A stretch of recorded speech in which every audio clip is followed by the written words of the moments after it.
नमस्कार दोस्तों, स्वागत है आपका द ग्राउंड रिपोर्ट में। मैं हूं समीर आत्मज मिश्र। कांग्रेस पार्टी के नेता और लोकसभा में विपक्ष के नेता राहुल गांधी को लेकर भारतीय जनता पार्टी के नेताओं ने जो टिप्पणियां की हैं, टिप्पणियां क्या सीधे मारने की धमकी दी है, उनको नुकसान पहुंचाने की धमकी दी है। कई तरह की धमकियां और पिछले 10 दिन से लगातार ये धमकियां मिल रही हैं अलग अलग नेताओं की ओर से। इन धमकियों की चर्चा हम करते हैं, क्या कहा लोगों ने, लेकिन उसको सबसे जो गंभीर मसला है वो ये है कि इन धमकियों को लेकर खामोशी थी भारतीय जनता पार्टी में। इसको एक तरह से कोई शांत सब बैठे हुए थे, किसी ने कोई प्रतिक्रिया नहीं जताई और न ही कानून ने कोई काम किया। पुलिस ने कोई किसी के खिलाफ एफआईआर दर्ज की। मजबूर होकर कांग्रेस पार्टी के नेता, कांग्रेस पार्टी के अध्यक्ष मल्लिकार्जुन खड़गे ने प्रधानमंत्री नरेंद्र मोदी को उनके जन्मदिन पर यानी 17 तारीख को एक पत्र लिखा, जिसमें उन्होंने जन्मदिन की शुभकामनाएं दी और उनका ध्यान आकृष्ट कराया कि आपकी पार्टी के नेता ये क्या कर रहे हैं। लोकसभा में विपक्ष के नेता को मारने की धमकी दे रहे हैं, उनको उनकी जबान काटने की धमकी दे रहे हैं, उनको आतंकवादी कह रहे हैं। आप कुछ बोल क्यों नहीं रहे? प्रधानमंत्री नरेंद्र मोदी ने तो उस पत्र का कोई संज्ञान लिया नहीं। पता नहीं पत्र उनको मिला भी कि नहीं मिला। लेकिन मल्लिकार्जुन खड़गे के पत्र का जवाब भारतीय जनता पार्टी के राष्ट्रीय अध्यक्ष जेपी नड्डा ने दिया, जबकि जेपी नड्डा का कोई उससे वास्ता नहीं था। उनको पत्र उनको संबोधित करके लिखा नहीं गया था, पर प्रधानमंत्री के कहने से उन्होंने लिखा या फिर उन्होंने खुद से लिखा। लेकिन जो भी उन्होंने बात कही और इतने दिनों तक जब किसी तरह से करीब हफ्ते भर पार्टी के अलग अलग नेता और जिम्मेदार नेता राहुल गांधी को धमकियां दे रहे थे, फिर भी भारतीय जनता पार्टी की तरफ से खामोशी छाई हुई थी। तो ये माना जा रहा था, विपक्ष आरोप लगा रहा था कि इसका मतलब भारतीय जनता पार्टी की मौन सहमति है इन सारी चीज़ों से जो उसकी पार्टी के नेता राहुल गांधी को इस तरह से कह रहे हैं। लेकिन जेपी नड्डा ने जो जवाब दिया मल्लिकार्जुन खड़गे को लिखे हुए पत्र में राहुल गांधी को लेकर, उसने मौन सहमति वाली बात की पुष्टि कर दी। और ये हुआ कि ये मौन सहमति नहीं बल्कि स्पष्ट रूप से भारतीय जनता पार्टी इन नेताओं को समर्थन दे रही है या उनको उनकी बैकिंग कर रही है, बाकायदा उनके पीछे खड़ी है। जेपी नड्डा ने 3 पेज का लेटर लिखा, जिसका लब्बो-लुआब ये है कि राहुल गांधी ने ऐसा काम ही किया है कि उनको इस तरह की धमकियां मिलनी चाहिए। उन्होंने राहुल गांधी के उन कार्यों की, उन बातों की याद दिलाई है। ना जाने कौन कौन सी बातें उन्होंने कही हैं कि उन्होंने प्रधानमंत्री का अपमान किया है, उन्होंने प्रधानमंत्री को ये बातें की है। और इतनी गालियां, अपशब्द जिनको मैं आपके सामने बोल नहीं सकता हूं, उन अपशब्दों का एक पूरी सूची देते हुए जेपी नड्डा ने ये कहा कि राहुल गांधी ने ये सारी चीज़ें प्रधानमंत्री नरेंद्र मोदी के लिए कही हैं। पत्र आप देख सकते हैं स्क्रीन पर, और उसके अलावा पत्र में जो चीज़ें, जो तमाम अपशब्दों का जिक्र उन्होंने किया है, ये वही अपशब्द है। इनमें से कुछ बातें ज़रूर अपने भाषणों में या पार्लियामेंट में कई चीज़ें राहुल गांधी ने संदर्भ में कही होंगी। उनमें कुछ चीज़ें ऐसी हैं जो मुहावरे के तौर पर भी इस्तेमाल की जाती हैं। लेकिन ये वही बातें हैं जो प्रधानमंत्री को लेकर अक्सर सोशल मीडिया में कई लोग ये कहते हैं कि विपक्षी नेता या कांग्रेस पार्टी के नेता ये सारी बातें प्रधानमंत्री को बोलते हैं। उन सारी बातों की लिस्ट दे दी है। अब ये नड्डा जी खुद ही ये सारी चीज़ें प्रधानमंत्री के लिए बोल रहे हैं, उनको बताना चाह रहे हैं, क्योंकि सारी बातें तो राहुल गांधी ने कही नहीं। कुछ बातें उन्होंने कांग्रेस पार्टी के दूसरे नेताओं की ओर से भी कही हैं। तो कुल मिलाकर उसका जो मकसद है, उस पूरे पत्र का मकसद ये है कि ये सारी बातें कहकर प्रधानमंत्री नरेंद्र मोदी का अपमान किया जाता है और प्रधानमंत्री नरेंद्र मोदी के को लेकर अफवाहें उड़ाई जाती हैं। विदेश में जाकर वो जो बातें कहते हैं उससे प्रधानमंत्री नरेंद्र मोदी की छवि खराब होती है।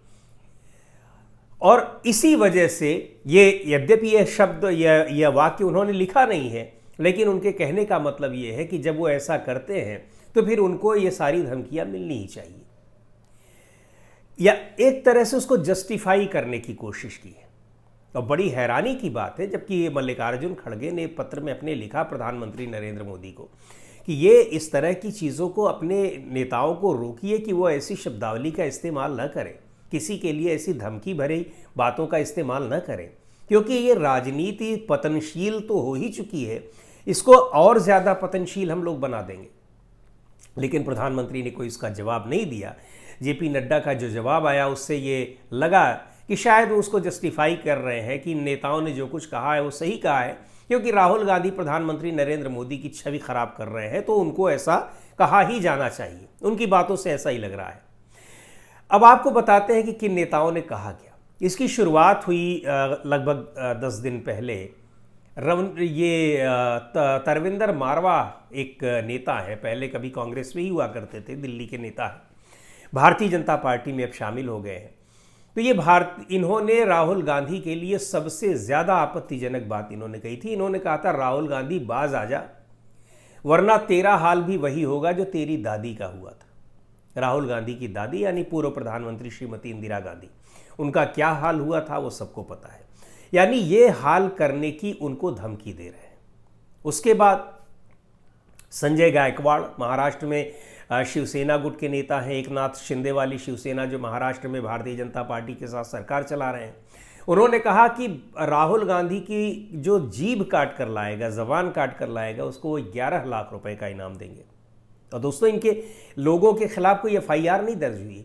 उसके अलावा एक और नेता वहीं के हैं, उन्होंने तो कह दिया बीजेपी के नेता की जबान काट कर नहीं बल्कि जबान को जला दिया जाए।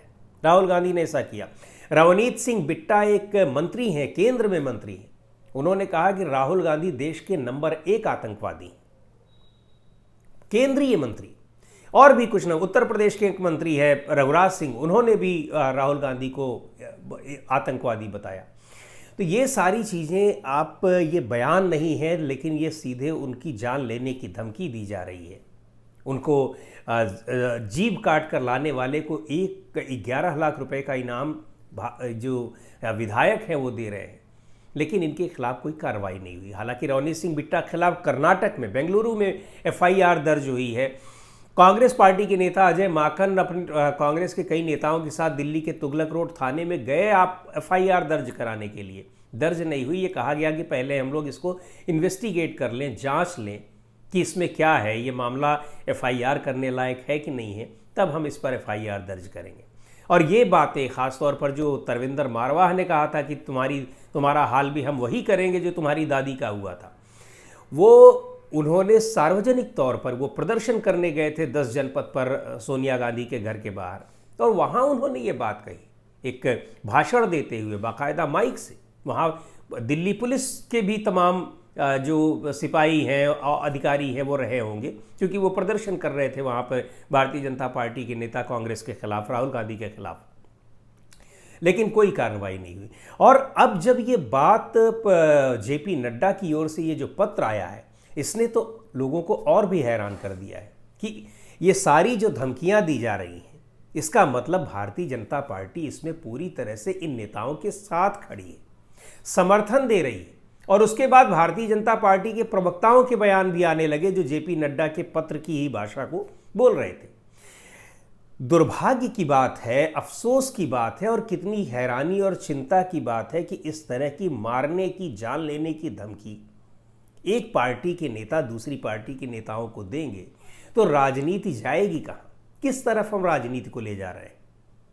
राजनीतिक विरोध, प्रतिरोध, वैचारिक विरोध ये अपनी जगह है, लेकिन उस वैचारिक विरोध को हम दुश्मनी में तो बनाने की परंपरा डाल ही चुके हैं।